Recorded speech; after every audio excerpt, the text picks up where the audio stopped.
mudah-mudahan terpilih lah. Ya. Sebagai anggota legislatif itu saya nggak tahu kewenangannya apa mampu mengubah kebijakan atau sistem pendidikan yang ada di Aceh itu. Ya.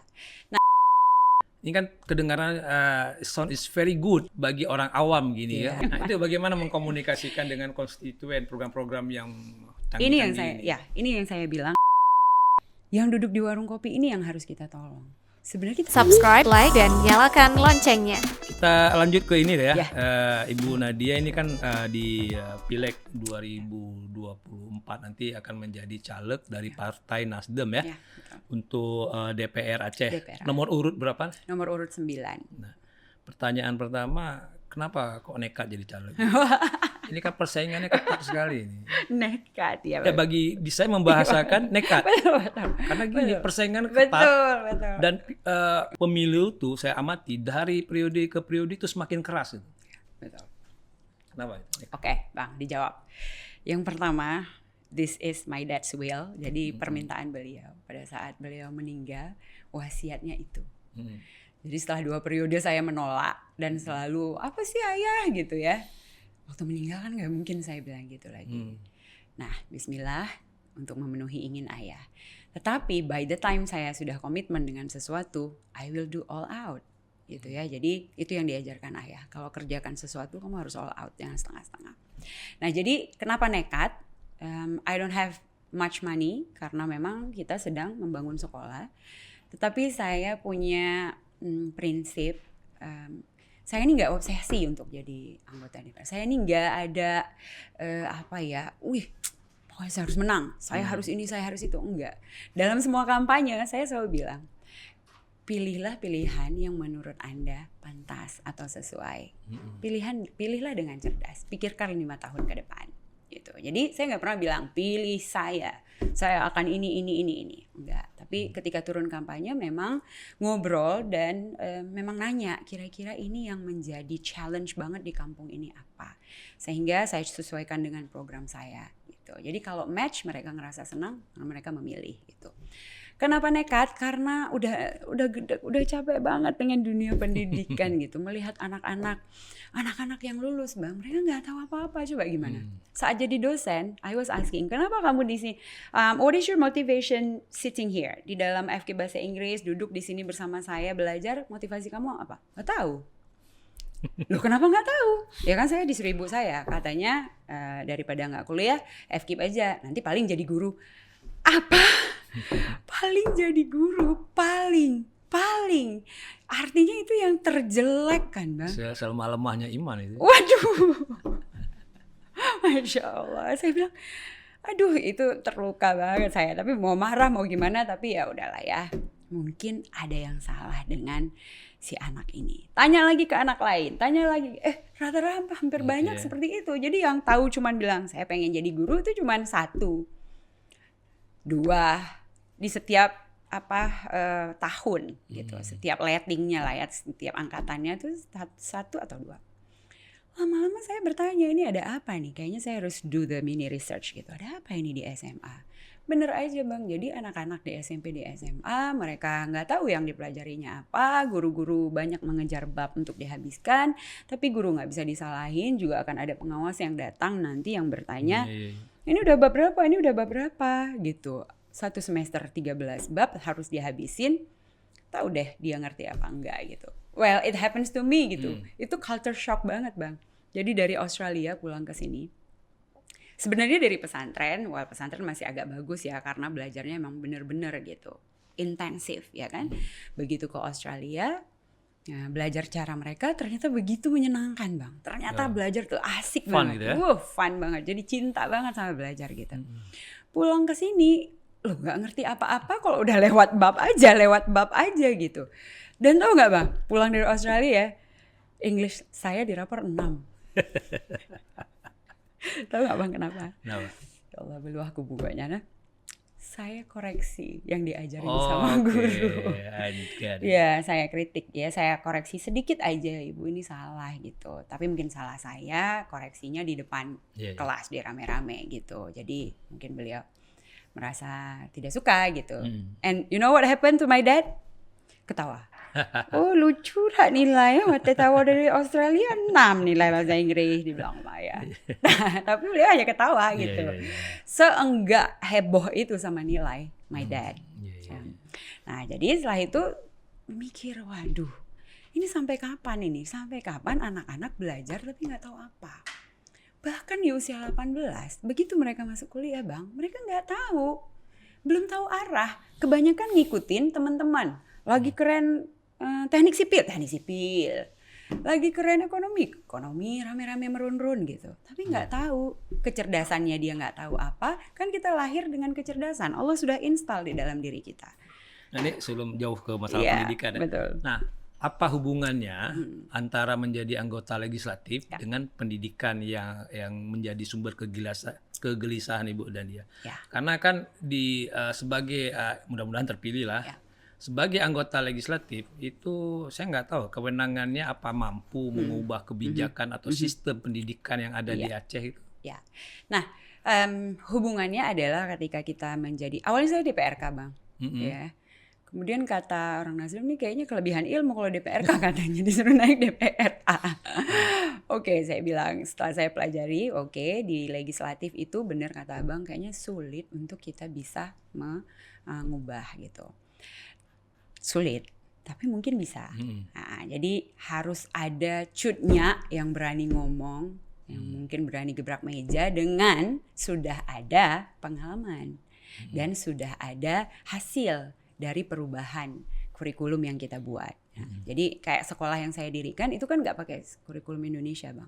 I design my own kurikulum, mengadopsi apa yang saya dapat di Australia, di Finlandia, dan ternyata mereka pakai punya Rasulullah. Namanya holistic curriculum. Sebenarnya udah banyak di Indonesia juga banyak pakai holistic curriculum. Seperti sekolah terintegrasi.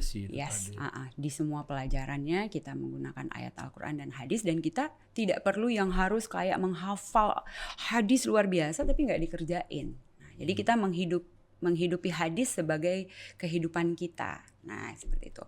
Nah, jadi hubungannya adalah ketika sudah berada di legislatif itu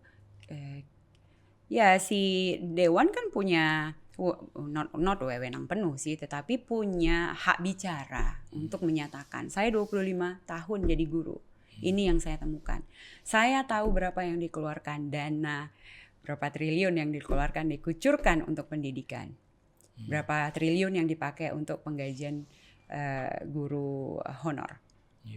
Dan berapa banyak yang dipakai untuk training, tapi Kenapa ini kualitas pendidikan kita kok ya di bawah Timika? Di bawah Timika? Iya. Papua sana? Iya. Bang Yusuf baca nggak kemarin? Iya gitu. Jadi gapnya apa nih gitu. Nah jadi gapnya itulah yang kemudian kami formulasikan menjadi program kerja. Nah di dalam menjadi Dewan ini. Nah jadi kalau ya tentunya dengan SPD MED ini tentunya akan masuk Komisi Pendidikan ya, karena Master of Education ya, masuknya ke Komisi Pendidikan di mana ya kita bisa untuk meregulasi ulang gitu. Sesungguhnya kan Aceh ini punya Otsus, tapi Otsus untuk dana yang diambil, otonomi khusus untuk peraturan waktu itu nggak diambil. Harusnya kalau diambil itu kita bisa pakai full holistic curriculum yang mengintegrasikan Al-Quran dan hadis di semua mata pelajaran bang, sampai matematika. Percaya. Berarti nanti Ibu Nadia akan masuk di komisi yang membidangi pendidikan. Yes. Terus nanti akan berbicara banyak lah ya, mengadvokasi pendidikan, mengawasi anggaran dan sebagainya. Saya malah bisa bilang pemerintah Aceh tuh kalau saya terpilih insya Allah, pemerintah Aceh tuh nggak perlu ngeluarin duit banyak-banyak untuk bawa study tour apalah tur ke negara-negara. Allah sudah berikan itu kepada ayah saya, sudah mudahkan saya keliling untuk ke Finlandia, ke Spanyol, kemana-kemana. Dan sekarang this is the time I am working gitu, dengan segala experience, segala link. Bahkan saya sudah pernah bawa orang Finlandia ke sini untuk mengadakan seminar. Finlandia itu negara terbaik nomor 1 pendidikan di dunia, dan bang, mereka pakai konsep Rasulullah.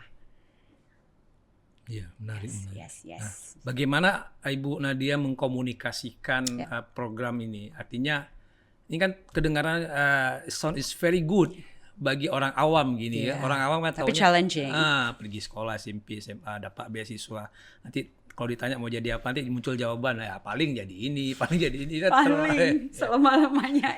Nah, itu bagaimana mengkomunikasikan dengan konstituen program-program yang ini yang saya bilang challenging. Tidak mudah merubah mindset kan Bang. Apalagi mindset pendidikan.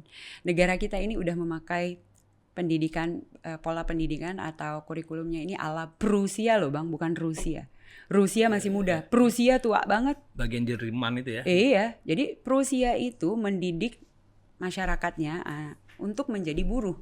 Maka caranya adalah menghafal. Karena buruh menghafal kode-kode. Jadi menghafal cara ngajarnya. Seperti mesin mereka. Seperti mesin. Nah, bagi saya menghafal Al-Quran dan hadis itu memang wajib, harus. Tetapi mata pelajaran lain dihafal kayaknya nggak ada gunanya. Bang, abang masih ingat pasal 29 yang dulu abang hafal waktu sekolah? Abang pasti ada hafal juga kan, maju ke depan? Saya buka foldernya. Malah saya nyesal sekarang belajar hafalan gitu. Karena nggak ada yang teringat lagi kan. Iya dong, sekarang apa yang kita pelajari kok yang nggak berguna di tempat kerja gitu. Sementara kalau di Australia atau di Finlandia mereka hanya memberi ruang belajar untuk siswanya sesuai yang dibutuhkan dalam kehidupan. Life skill. Life skill ya. Iya, seperti cooking pun life skill loh Bang. Carpenter, ahli kayu, itu skill. Life Tukang skill. pipa. Tukang pipa, plumber. Itu skill gitu dan dibayar mahal gitu. Jadi, aduh, kenapa kita menghabiskan waktu untuk menghafal mata pelajaran yang sebenarnya tidak kita, not me gitu. Nah, kembali tadi bahwa kita dilahirkan oleh Allah itu dengan kecerdasan. Sudah diinstal dan itu ada dalam ayat Al-Qur'an, Bang. Al-Isra ayat 84 itu Allah bilang bahwa manusia itu lahir dengan keunikan, dengan pembawaannya masing-masing. Jadi, saya yang cerdas bahasa, Abang mungkin cerdas matematika, teman-teman lain cerdas visual, art, yang lain ada yang naturalis gitu. Tapi kenapa pendidikan di Indonesia yang disebut pintar hanya yang bisa matematika? Matematika, fisika, eksak. yang hitung-hitung. Iya, gitu. Jadi yang kayak bahasa ini udahlah ya, remah-remah rengginang, sisa-sisa dedak yang gak dimakan bebek. Oke, kembali lagi tadi. Gimana cara mengkampanyekan program-program ini? Ya. Oke, mengkampanyekannya itu adalah dengan menunjukkan hasil sebenarnya. Berarti itu ada relevansinya dengan sekolah. Sekolah yang kami bangun sudah 7 tahun, sekolah karakter. Apa nama sekolah tadi? Namanya Islamic Vocational School Al-Fatah. Jadi IVS. V itu vocational. Jadi dari usia 7 tahun, kelas 1 udah ada jurusan, Bang. Sudah ada jurusan. Dia bisa memilih jurusan memasak. Workshop itu perbengkelan. Kan anak-anak kecil suka ya buka mainan. Itu sebenarnya rasa penasaran dia. Kenapa nggak kita bantu dia untuk dengan rasa penasaran tapi dia bisa belajar. Nah, jadi di workshop mainan dibuka, pasang lagi sampai harus hidup. Nah, gitu. Terus ada farming, banyak juga loh anak-anak suka, Bang. Ternyata anak-anak kan suka main tanah gitu. Sementara orang tua mungkin melarang kan. Ternyata dia naturalis, dia itu suka main tanah dan kalau kita berikan ruang dia, malah bisa melejit gitu. Dan itu saya buktikan di diri saya sendiri, Bang. Saya ini lemah matematika. Walaupun ayah saya canggih matematika. You see, padahal anak dari rahim yang sama, ya kan, dari ayah dan ibu yang sama. Tapi I'm not good in maths, but I'm good in language, dalam komunikasi gitu. Nah, jadi Allah itu adil, lemah saya di matematika, saya tinggi di bahasa gitu. Nah, jadi itu yang kita sedang buat di sekolah. Nah, di sekolah ternyata setelah 7 tahun kelihatan, Bang. Kelihatan hasilnya nih. Ada yang sudah bisa memasak sambil ngejelasin pakai bahasa Inggris gitu. Macam-macam kecanggihannya. Ada yang public speakingnya bagus gitu. Ada yang kurang bagus public speakingnya, ternyata matematikanya bagus gitu. Jadi itu yang kita sama-sama pahami. Jangan sampai anak yang nggak bisa A kita anggap dia bodoh. Itu zolim sama Allah gitu. Jadi dikampanyekannya atau dijelaskannya kalau terpilih di komisi, ya saya paparkan dulu. Saya bisa berkenalan dengan Bapak 10 orang mungkin di dalam dewan ini selama 6 bulan atau selama 1 bulan pun saya bisa tahu kecerdasan Bapak apa karena ada toolsnya. Nah, beda. Ini kecerdasannya apa, ini kecerdasannya apa. Nah, kenapa kita paksakan anak kita untuk tidak? Gini, Bang, Abang suka main bola. Canggih kali Abang main bolanya. Gak pandai main bola. Cari misal yang saya pandai dong. Apa? Oke, boleh. Enggak, tapi main bola kan yang paling dihindari gitu. Maksudnya gini, mau jadi apa kamu nanti? Gaduh kamu embola, pujuk kah orang teraya. Stigma. Iya. Belum laki-laki kok di dapur suka masak lagi nong. Life skill, come on. Rasulullah membantu Aisyah di dapur. Iya. Gitu. Kenapa kita nggak bolehin anak-anak lagi kita? Chef itu loh di kapal pesiar semuanya laki-laki. Iya, laki-laki. Nggak usah di kapal pesiar, di hotel chef laki-laki semuanya yang memimpin ya. Gitu. Jadi stigma-stigma itu yang mau kita hapus. Jadi bapak-bapak dewan pun walaupun sudah berumur, kita bisa tahu dia punya kecerdasan apa. Nah, itu yang mau kita lihat. Kalau main bola, dia punya kecerdasan body kinestetik. Kalau kita masukkan dia ke benar-benar latihan bola yang baik, dia melejit. Nah, kalau dia ke luar negeri, dia belajar bahasa. Jadi dia bukan cuman bisa main bola, ada bahasa yang dia pelajari di sana. Gitu. Nah, kalau dia ketauhidannya tinggi oleh ayahnya ditanamkan, dia bisa syiar Islam di negara yang dia dikirim. Sebesar itu pikiran kita sebenarnya gitu. Jadi abang coba USK itu 1 tahun sekitar 5.000, 6.000 bang wisudawan. Let me ask you, menurut abang berapa orang yang terserap tenaga kerja? Aduh susah hitungnya loh. Not more than 500. Not more than 500. Less than 500. Very less. Yes. Yang lainnya kemana bang? Yang lainnya kemana? Kalau nggak jadi pengangguran, dikasih ini sama ayahnya atau orang tuanya, bainah atau usaha, terus apa lagi? Nah, kenapa di level pemerintah kita tidak membuat mereka berguna sesuai dengan kecerdasannya? Di level pemerintah? Di level pemerintah itu kan artinya mereka berguna sesuai kecerdasannya. Iya. Selama ini banyak yang nggak berguna sepertinya. Keren kali kesimpulannya. Nah, bukan maksud saya. Pada kenyataannya karena saya melihat banyak yang ditempatkan bukan pada tempatnya itu kan. Apa kata Rasulullah? Tempatkanlah seseorang sesuai dengan bidangnya. Di bidangnya kamu boleh tempatkan dia gitu. Tapi kalau tidak ada unsur pendidikannya sedikit pun, kemudian menjadi kepala sekolah misalnya atau kepala ya chaos lah bang. Gitu. Jadi kata Rasulullah, tempatkan di tempat yang bidang dia, di situ dia gitu. Kayak saya bang, saya komunikasi, makanya tadi ada bahasa, ada public speaking, ada motivator, ada coach. Itu semua berhubungan dengan bahasa. Itu karena apa? Karena pada saat S1 masuk FK bahasa Inggris. Senang sekali bang. No math. Tidak ada matematika. Nothing. No calculation. No calculation, nothing. Itu di USK. Tapi kalau di UIN kayaknya masih ada tuh matematika dasar kan. Semester awal Iya, semester awal. Tapi di Unsya nggak ada. Melejit bang. Cum laude.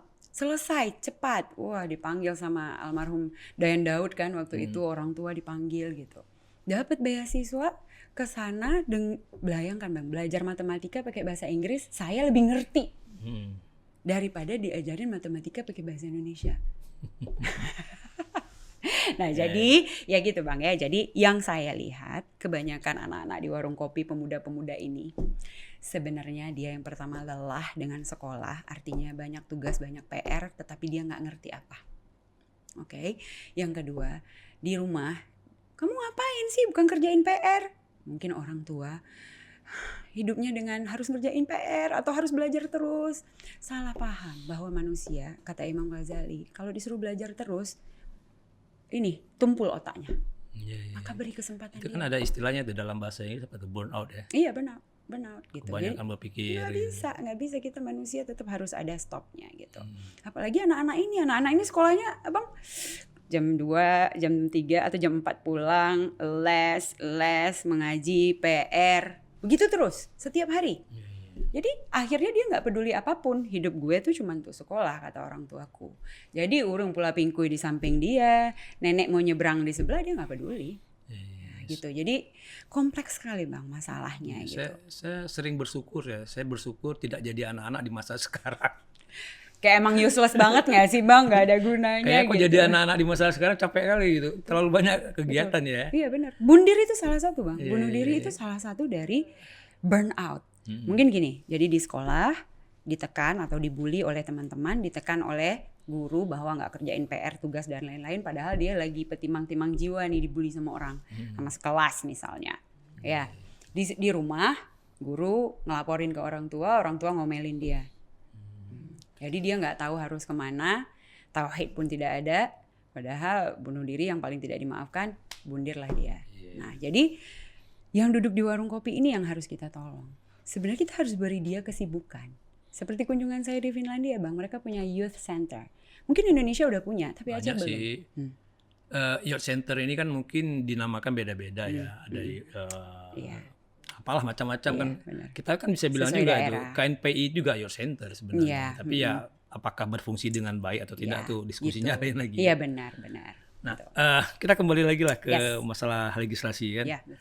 Saya yakin Ibu Nadia optimis lah dengan pemilu kali ini. Nah, seberapa yakin atau seberapa yakin Ibu Nadia akan terpilih di ini?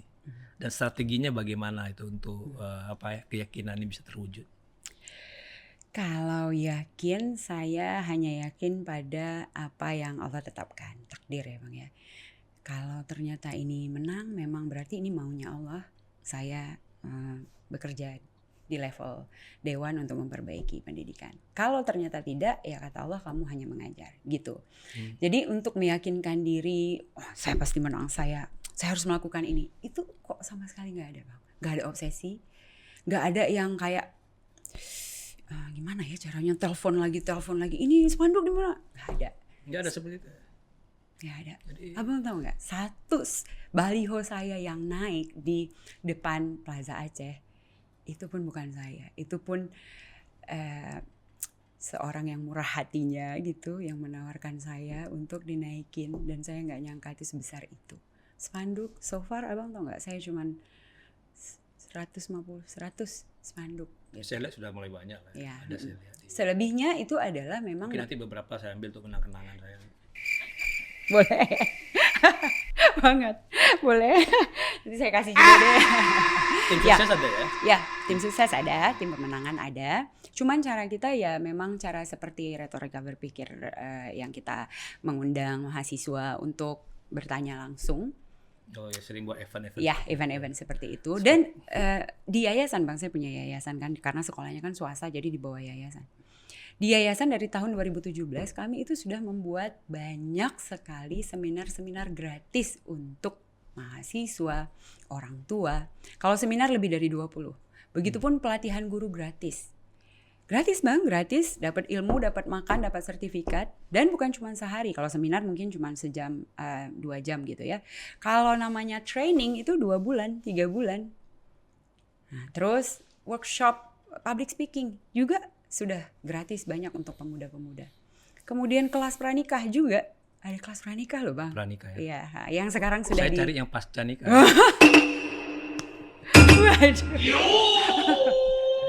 Iya gitu. Jadi kalau abang tanya semana yakin, saya tuh hanya bilang sama tim pemenangan, kalau mereka yakin banget gitu, karena kayaknya saya udah banyak dikenal gitu. Tapi saya bilang ya keyakinan kita itu ya kembali ke Allah. Kalau memang Allah, this is apa yang Allah mau, ya kita benar-benar akan melakukan segala sesuatunya sesuai dengan semestinya gitu. Dan kalau dari cerita-cerita ini saya jadi berharap ini Bu Nadia terpilih kan. Karena saya melihat konsep pendidikannya itu seperti yang saya pikirkan juga gitu. Tahu nggak Bang, pertama sekali yang saya pikirkan untuk anak-anak kita apa? Anak-anak sekolah itu harus dipulangkan di jam 2 Bang. Iya, seperti zaman-zaman kita sekolah dulu yes, ya. Betul Bang. Karena mereka sudah lelah jiwa, lelah raga Bang. Sampai waktu sama orang tua pun nggak ada. Kapan orang tua bisa menanamkan tauhid? Kapan dia punya interaksi? Bayangkan, seorang anak harus ikut les kelas Olimpik, let's say, oke, wajib, karena dia sangat canggih nilainya, padahal neneknya di rumah sakit. Mana nih yang lebih ditanya sama Allah sama malaikat nih, mana nih? Apa nilai Olimpik abang atau nenek loh Bang? Om, nenek, whoever yang memang benar-benar harus kita kunjungi, kita lebih anak lu tengah diikut nyan kelas Olimpik je hanjit dapat karu.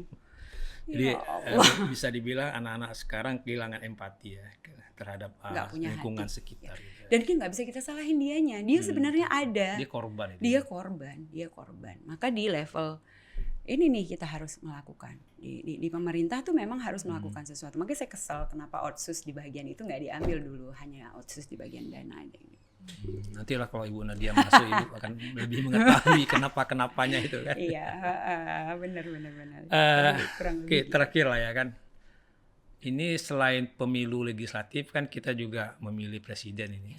Sebagai wakil dari Nasdem, itu kita udah tahu Nasdem mendukung Pak Anies Baswedan ya menjadi capres. Dan juga kita tahu Pak Anies adalah seorang pendidik ya. Nah, pendapat Ibu sendiri tentang Pak Anies itu gimana tuh? Oke, Pak Anies ini bukan orang baru buat saya. Di 2016 saat beliau jadi Menteri Pendidikan, itu kami tergabung di dalam sebuah perkuliahan singkat selama 6 bulan. Nama perkuliahannya Mendidik Manusia Menjadi Manusia. Nah, karena selama ini manusia yang dididik jadinya robot, nggak punya hati tadi ya, empati ya. Robot kan cerdas, pintar, bukan cerdas ya, pintar ya, dia bisa melakukan apapun tapi dia nggak punya hati. Nah, di bawah Pak Anies itu ada Bapak almarhum Munif Khatib, beliau juga pejuang pendidikan luar biasa. Bersama mereka kami berangkat ke Finlandia nih Bang. Nah, jadi memang saya mengenal Pak Anies itu sebagai orang yang memang benar-benar melakukan sesuatu itu demi merubah Indonesia menjadi lebih baik, termasuk di pendidikannya waktu itu. Tujuan kami ke sana, ke Finlandia, adalah untuk berinteraksi dengan Menteri Pendidikan, kemudian kepala sekolah di banyak jenjang sampai ke kelas bermain. Nah, mereka nggak punya TK ya Bang ya, mereka kelas bermain karena anak usia segitu belum boleh terpapar pendidikan gitu ya. Nah, jadi berinteraksi dengan mereka, dan juga Pak Anies kan juga punya program guru mengajar Indonesia mengajar ya. Nah, itu juga terlibat Bapak Munif Khatib, di mana kami juga terlibat gitu. Jadi he's most like my dad ya. Ya, hampir seperti ayah saya yang memang benar-benar ingin sekali perubahan sehingga anak-anak Indonesia itu betul-betul bisa menggapai mimpi sesuai yang diimpikannya gitu. Nah, termasuk ilmu kecerdasan itu juga kami dapatnya dari beliau. Nah, dari kelas-kelas Pak Munif Khatib, di mana Allah menciptakan 9 kecerdasan. Dan sudah kita aplikasikan di sekolah dan sudah ada hasilnya ya. Cuman ya gitulah, kita alien bagi dinas pendidikan itu. Saya bisa bayangkan gimana. Beda banget ya kan. Jadi emang ya nggak bisa. Jauh dari mainstream lah, jauh sekali. Kita ikan salmon. Kita ikan salmon yang melawan arus. Jadi beliau memang panutan lah kalau di dunia pendidikan ya. Jadi dan banyak juga pemikiran yang saya lihat, pemikiran saya banyak yang saya baca buku beliau ya sama dengan beliau gitu. Baik. Ini apapun pertanyaannya pasti kembali ke pendidikan ya. Betul. Tapi fokusnya nggak pendidikan aja kok Bang. Kalau nanti kan ada pemberdayaan wanita, adat istiadat ya, ada banyak. Nggak hanya pendidikan. Cuman ini dibuka karena pakai pendidikan karena sayanya pendidik ya. Baik, terima kasih banyak ini Ibu Nadia atas kehadiran kemari, atas bincang-bincang yang sangat menarik. Saya juga berkeinginan mungkin di lain waktu kami undang lagi untuk ngobrol-ngobrol khusus dengan tema pendidikan. Oh iya, benar, boleh Bang. Oke, rekan Sago TV, terima kasih banyak atas perhatiannya. Kita ketemu lagi di lain kesempatan. Assalamualaikum warahmatullahi wabarakatuh. Waalaikumsalam. Jika video ini bermanfaat untuk Anda, silakan subscribe, like, dan nyalakan loncengnya.